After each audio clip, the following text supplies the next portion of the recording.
Venit de la Roma, la limită caragioasă. Pe de altă parte, văzând imaginile din Palatul Patriarhiei, mi-au adus aminte că am fost, la rândul meu, martor privilegiat la vizita de acum 2 ani a Patriarhului Rusiei. Și îmi dau seama încă o dată, nu că ar fi ceva nou, dar îmi dau încă o dată seama ce forță extraordinară are biserica majoritară, biserica ortodoxă, tocmai de tip de deschidere. Prin faptul că nu se simte amenințată, nu cade în mecanismele de legitimă apărare, ca și cum ar fi o ciutate asediată, că iată face punți la propriu. Adică atât către marele vecin de la Est, cât și, iată, prin venirea Papei Francis către lumea occidentală, din care, să nu uităm, acest lucru e foarte important, din care suntem și noi o parte deloc neglijabilă, o formă de politețe, de cultură și în același timp, sigur, acolo, să pună sub teroare ortodoxia multimilenară, adică mi se pare spaima la limită caragioasă. Pe de altă parte, văzând imaginile din Palatul Patriarhiei, mi-au adus aminte că am fost, la rândul meu, martor privilegiat la vizita de acum 2 ani a Patriarhului Rusiei. Și este unul ales, poate chiar de Papa Francis, să mergem împreună. Eu aș vrea să vă întreb, să mergem împreună, eu aș spune să mergem împreună spre Hristos, probabil că la asta se și referă. Și aș vrea să descifrăm cumva acest moto, pentru că iarăși i-a îngrijorat pe unii acest moto, pentru că l-au descifrat într-o cheie falsă, cumva agresivă, cumva a unei captări a atenției ortodoxe asupra punctului de vedere catolic și așa mai departe. Sunt tot felul de speculații, unele sunt la acestui moto. În mod evident că trebuie să primim că ați spune pe românește prostia chiar. Da. Așadar să mergem împreună spre Hristos. Credeți că acesta este sensul acestui moto? În mod evident că trebuie să primim că ați precizat foarte bine. Raportarea la figura acestui om, acestui papă, trebuie să fie una, într-adevăr, ca la unul care reprezintă o comunitate de credință. Nu este pașul, este marele păcat care apasă asupra noastră, ca 36-lea episcop al Romei, cu care, sigur, nu suntem în comuniune. Este marele păcat care apasă asupra noastră, ca 66-lea episcop al Romei, cu care, sigur, nu suntem în comuniune. Pașul lui Petru și Pavel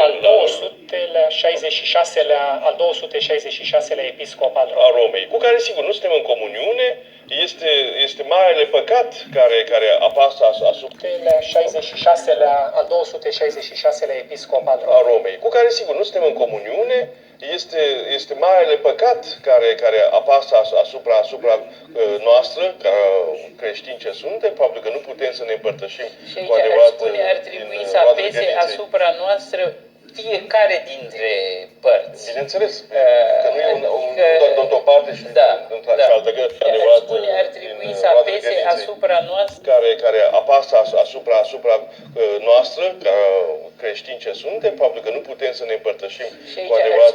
Ar trebui să apese asupra noastră fiecare dintre părți. Bineînțeles, că nu e doar de o parte, putem să ne împărtășim cu adevărat. Este marele păcat care al 266-lea episcop al Romei, cu care, sigur, nu suntem în comuniune. Este marele păcat care apasă asupra noastră, ca creștini ce suntem, faptul că nu putem să ne împărtășim cu adevărat. Ar trebui să apese asupra noastră fiecare dintre părți. Bineînțeles, că nu e doar de o parte, putem să ne împărtășim cu adevărat. Ar trebui să apese asupra noastră fiecare dintre părți. Bineînțeles, ca creștini ce suntem, faptul că nu putem să ne împărtășim cu adevărat.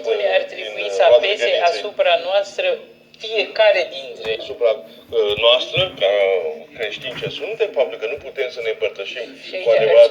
Ar trebui să apese asupra noastră fiecare noastră, ca creștini ce suntem, faptul că nu putem să ne împărtășim cu adevărat.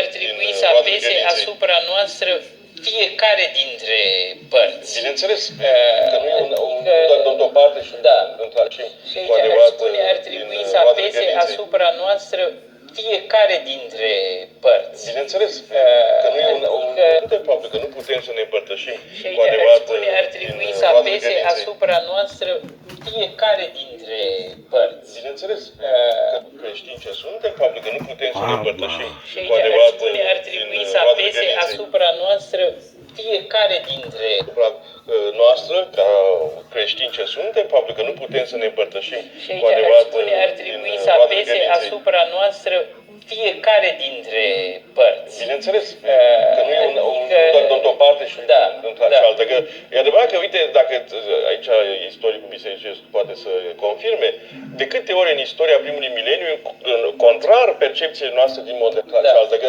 e adevărat că, uite, dacă aici istoricul bisericii poate să confirme, de câte ori în istoria primului mileniu, contrar percepției noastre din modernitate, Roma a fost sediul ortodoxiei credinței și nu Constantinopolul.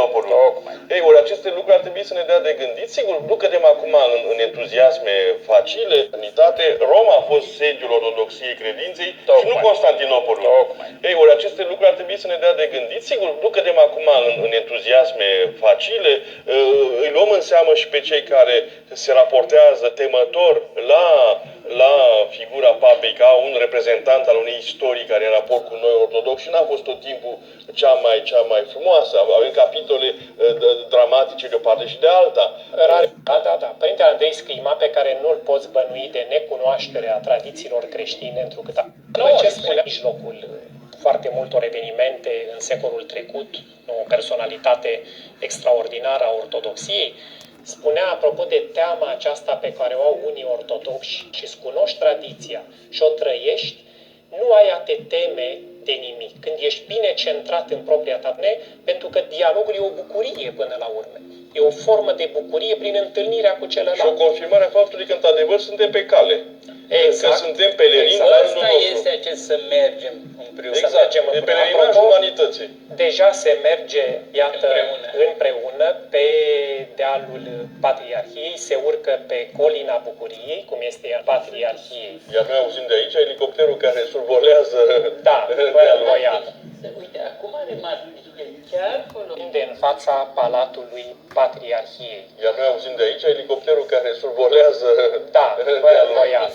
Uite, acum chiar acum descinde în fața Palatului Patriarhiei. Iar noi auzim de aici elicopterul care survolează Royal.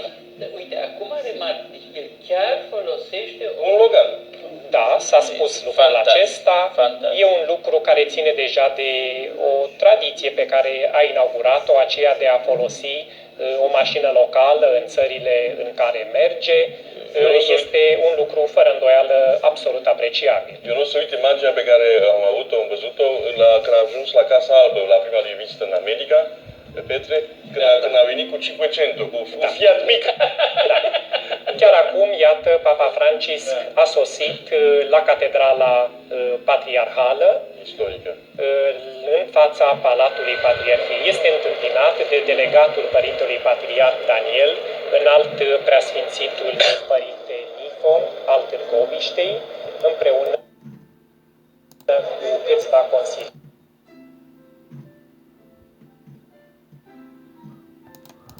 să îmi aducă un maxim de satisfacție. Din această perspectivă, cu această antropologie, înțelegem această cultură a urii. Fiindcă eu trebuie să mă pun pe mine înainte și deasupra celor. E și o cultură a morții, sunt sinonime. Evident. Și care se opun culturii vieții, a creștinismului. Evident. Stările mele de spirit înainte și deasupra celor. E și o cultură a morții, sunt sinonime. Evident. Și care se opun culturii vieții, a creștinismului. Evident. Trebuie să mă pun pe mine înainte și deasupra celor. E și o cultură a morții, sunt sinonime. Evident. Și care se opun culturii vieții, a creștinismului. Evident. Trebuie să mă pun pe mine înainte și de logie. Înțelegem această și care cultură a urii. Fiindcă eu trebuie să mă pun pe mine înainte înainte și deasupra celor. E și o cultură a morții, sunt sinonime. Evident. Și care se Da. opun culturii vieții, a creștinismului. Da. Evident. Stările mele de spirit și deasupra celor. E și o cultură a morții, sunt sinonime. Evident. Și care se Da. opun culturii vieții, a creștinismului. Evident. Da. Evident. Stările mele de spirit sunt legitime. Dacă acum sunt furios, să fiu furios, lăsați-mă să fiu furios. Dacă acum sunt trist, lăsați-mă să fiu trist. Dacă acum sunt exuberant, lăsați-mă să fiu exuberant. Avem și primele imagini de la Catedrala Națională, mă iertați, revenim imediat. Le încurajeze. Nu-i Asm de multe bardul cuvântului către Papa Franci. Logan, a unei Daci Logan. Revenim, Eu așadar... cred că după această lecție cu Dacia Logan, cred că se va termina cu mașinile de lux ale oficialităților. Este firește un exemplu asta care ar trebui urmat. Da, mașina de democrat, înțeleg, Sfânta simplitate, dar simplitatea, de a renunța la această retorică a puterii, simbolistică a puterii. exact, sobrietatea, simplitatea, nu neapărat sfânta simplitate, dar simplitatea sunt deschide sunt mai multe lucruri- conștiințe Sunt decât... lucruri foarte, foarte, foarte eficace în zonă spirituală. M-aș fi bucurat și vă întreb pe dumneavoastră, Părinte Radu Preda, o să urmărim și în zilele viitoare, apropo de modul în care mass media descrie vizita Papei în România, cum spuneam, dar simplitatea sunt Deschide sunt mai multe lucruri- conștiințe sunt decât... lucruri foarte, foarte, foarte eficace în zonă spirituală. M-aș fi bucurat și vă întreb pe dumneavoastră, Părinte Radu Preda, o să urmărim și în zilele viitoare, apropo de modul în care mass media descrie vizita Papei în România, acestei vizite a Papei Francisc în România. Vă doresc o seară frumoasă, Hristos a înviat!